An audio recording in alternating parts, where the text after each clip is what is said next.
guys, welcome to TV for You. Today we will be talking about, or this episode, I'm obviously recording a lot in one day in case you couldn't tell by my clothing. We're going to be talking about Sunday evening television up through November 30th. So make sure you have your nice warm hot beverage. I'm drinking some tea in my little penguin mug. And if you have a Snuggie, grab your Snuggie. Yes, I know. I've got a Snuggie. We love Snuggies so much in our house that we actually have guest Snuggies, so that when people come over, they don't feel left out. And I feel like there's no better way to watch your TV than to sit down with your tea and put on your Snuggie. Alright, so, like I said, we're going to be talking about Sunday episodes. Let's start with Madam Secretary. I haven't really watched this show yet. I watched the first episode. I haven't watched more. Like I said in my very first episode, it's good, but it's not as good as West Wing. I know, I gotta stick to my own rule and watch at least 3 episodes, give it a chance to develop, and I will. I really like, I like the actors in it, so I think it's got potential. What do you guys think? Next is Once Upon a Time. I did not watch it last season. I watched the first season and I loved it, but last season my Sundays were really busy. But I'd always catch the last 5 minutes of it because it came on right before Revenge, and I am a DVR fiend, so I was kind of up to date with what was going on. It's on Netflix though, so if enough of you guys watch it, I will totally get caught up and watch it with all of you, because that's a good show.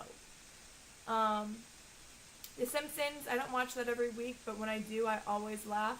Mainly I love the intros, I gotta be honest, they're so good. There's a really good Game of Thrones intro that I had last year that I saw. YouTube it, it's fantastic. Mulaney.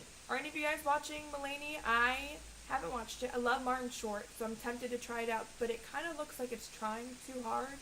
I don't know if you guys watched the show Dads last year. Like, I knew that was going to get canceled right away because that show tried too hard. I couldn't even get through the first episode. It was just painful, which is a shame because a lot of the actors are really good, really smart actors. So yeah. Let me know what you guys think, if it's worth watching. I don't even know if it's still on or if it's been canceled yet. It didn't look like it was going to make it, so we'll see. Next would be Revenge. Ooh. And I'll write this down. Revenge. If you don't want any of the spoilers, mute me now and unmute me when you see me change the sign. Okay, so, gosh, I'm a few episodes behind, the way things have been with work and blah, blah, blah. So,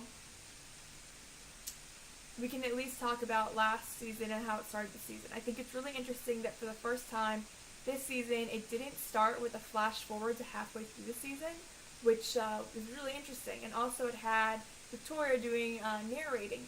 So I think that it's going to shift from just Emily seeking revenge, because she kind of got what she wanted at the end of last season, to just revenge in general.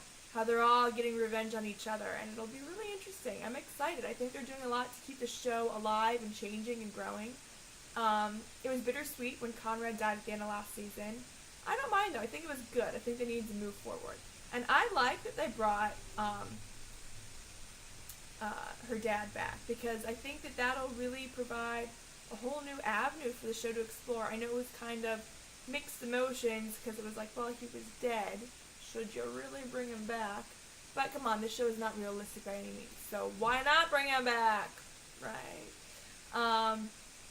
Let's see who else. Oh, Aiden died last season, and Aiden was, I never was super in love with Aiden. It was sad when he died, but I mean, Emily already has 2 potential love interests right there between Daniel and Jack, so, we didn't really need a third one mucking everything up.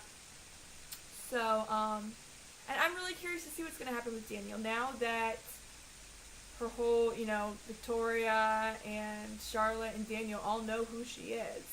I think it'll be interesting, and I think that that episode where they're in the elevator together definitely shows that Daniel's got some kind of weird emotions towards her still. So I'm curious to see what goes on there. That could be really fun.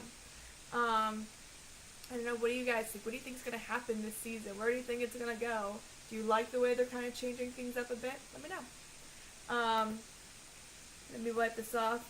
We are moving on now to Brooklyn Nine-Nine. This was a new show last season, and this show is amazing. If you've not watched the show, oh my gosh, watch it. It's fantastic. It's so stinking funny.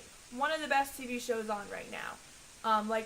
From the first episode, you're laughing out loud. Boyle is my favorite on that. He's so funny. Like, oh gosh. Last season, the episode with the Save the Dates where it calls them the STDs, I just almost died. It was fantastic.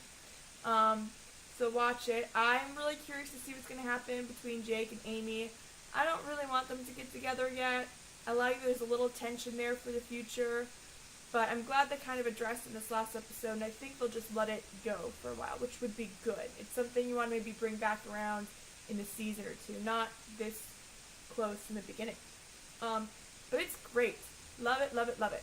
Alright, and that is it for Sunday evenings. So let me know what you guys think. Let me know what you're watching, and I will catch up with you guys about Sunday, whatever the next Sunday is, December 6th or something, in a few days. Alright, thanks.